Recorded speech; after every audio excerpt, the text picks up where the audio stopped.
या लॉन्समध्ये दादा आले होते तिथं, तर त्यांना अर्ज देण्यासाठी मी गेले होते मित्रमैत्रिणींना. खरोखर त्या दिवशी मोनिका विनोद जावळे ही लेडीज एक नामांकित वकिलाची बायको आहे आणि तिला माझ्या अंगावरती अनिता गायकवाडने घातली होती. तिने मला खूप मनस्ताप होईल असे शिवीगाळ केलेले आहे तिथं. त्याचं रेकॉर्डिंग आहे माझ्याकडं.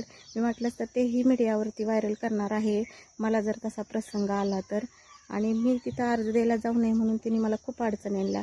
तरी मी दादांपर्यंत गेली, दादांना भेटली. दादांनी अर्धच ऐकून घेतलं, माझं सगळं काय ऐकून घेतलं नाही. कारण का मला त्यावेळेस खूप मानसिक त्रास झाला होता, त्यामुळे मी खूप रडत होते आणि मला त्याच्यात काही दादांना फारसं बोलता आलं नाही. दादांनी मला वेळ पण दिला नाही. पण दादांनी एवढं केलं की राठोड साहेबांना फोन करून सांगितलं की ही जी अर्ज आलेला आहे ह्याची तातडीने तपासणी करा, तुम्ही सत्य घटनेचा विचार शोध लावा. पण राठोड साहेब मला अद्याप भेटले नाही. आज रविवार आहे. मी 2 वेळा तिथनं जाऊन आले, 2-3 वेळा फोनही केला, पण मला सांगितलं की मंगळवारी राठोड साहेब भेटतील. ठीक आहे, बघूयात आता राठोड साहेब काय म्हणतायत ह्याच्यावरती. आणि मला धमकीचे मेसेज पण येत आहेत की ती राष्ट्रवादीची शहराध्यक्ष आहे आणि ती तुला त्रास देईल, तुझ्या मुलाला त्रास देईल.